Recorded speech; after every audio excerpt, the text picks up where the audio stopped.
Hello and welcome to Wiki'D.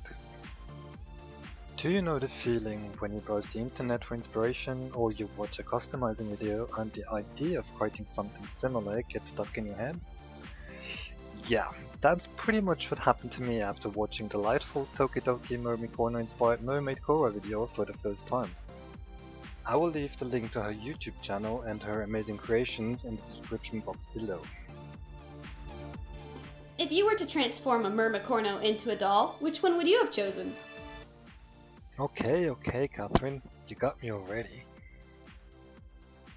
So let's see which one we're gonna customize. Oh, there are so many. Which one should it be? So I narrowed the selection down to 3. Perlina, Gelatina, and Marina. Now let's see for the body. Draculaura, yeah, 40 cute, so back to the box. Frankie should be a good match, but breaking off her legs, not really. On to plan B then. Reuse a doll that has been customized before.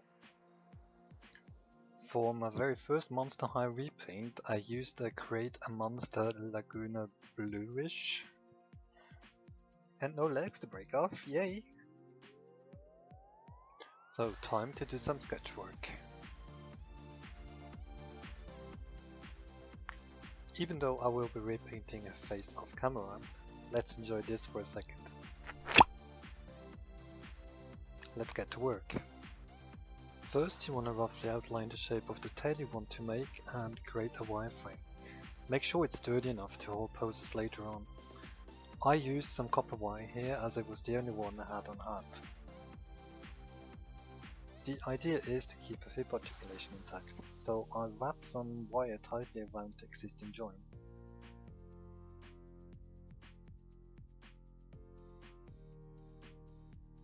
I then connect the pieces by wrapping more wire around it and add some epoxy glue, just to make sure everything stays in place. While the glue is setting, on to the sculpting part. Poke some wire into the head for stability and cover it with your favorite sculpting medium. I chose Sculpt as it's fairly easy to use and does not break that easily even for thinner parts.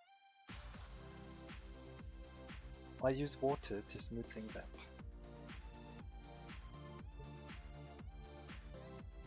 I widened her hips and filled the holes in her back. I also added some to the wire joints to further strengthen it.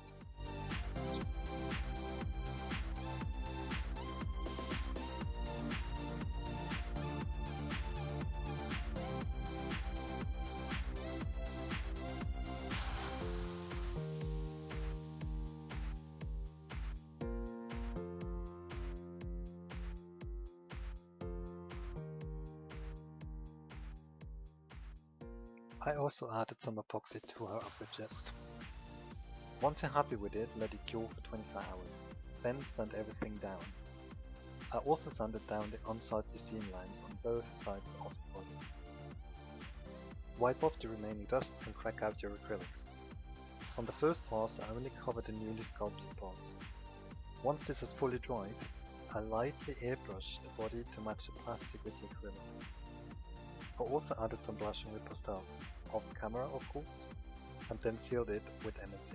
I want her ears to resemble fins as well, so I blob in some hot glue, connect it to the epoxy and then add details by going over it with the hot nozzle.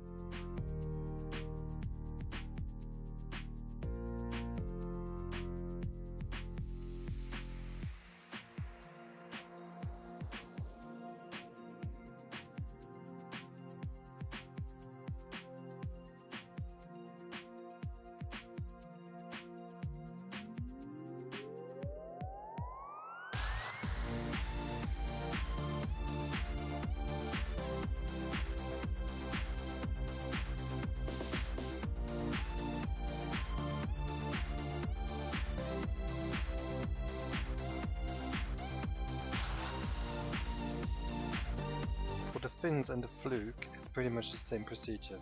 Blob in some hot glue, shape it as you wish and let it cool off. Don't forget the back spine.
While I was at it, I also added some hot glue webbing to her hands.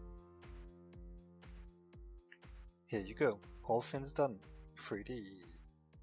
For the body, I will use some crafting foam. Cut 2 parts in the rough shape of the tail.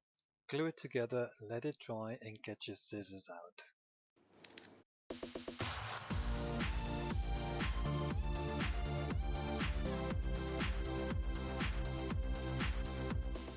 Make small cuts and round off everything as good as possible.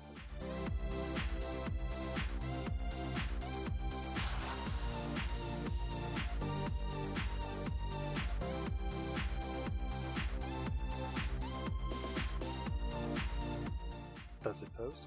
Yes, it does. For the scales, I used the silicone glue or plumber silicone. It literally sticks to everything, remains super flexible when dried, and can be easily painted over with acrylics. So let's add one tiny scale after the other. It's pretty time consuming and tedious, but once all is covered, it looks pretty darn good.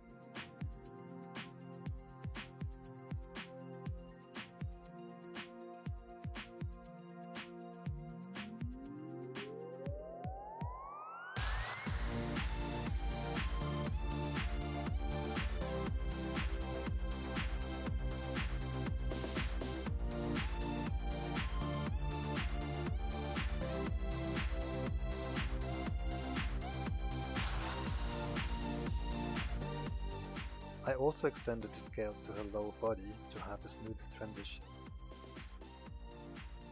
Time again for the acrylics. Here you can really go wild with the design ideas. I kept it fairly simple there. Once the whole body was painted, I moved on to the fins and added a slight ombre effect.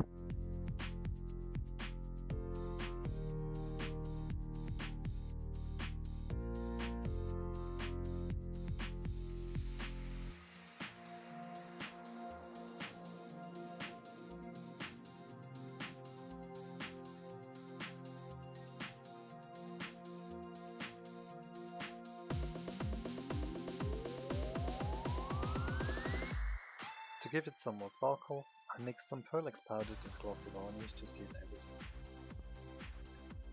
Her back fin was a last minute addition to balance the tail visually. It is made from the same silicone as the tail. It will allow for much more flexibility compared to the hot glue fins. Spread it evenly and then add some details, dipping your tools into soapy water. It will be less sticky that way.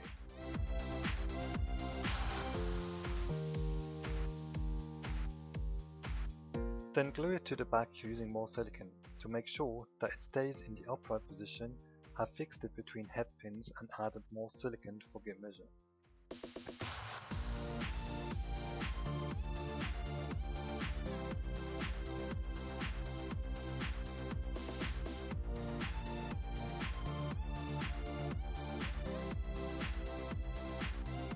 Paint it to match and voila! The tail is all done.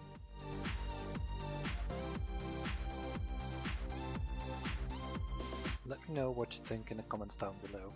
You can also let me know which Mermicorno you would have chosen.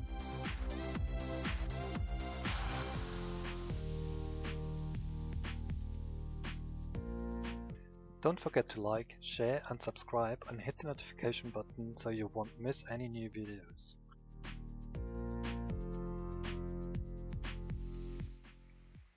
See you soon and be inspired. Bye!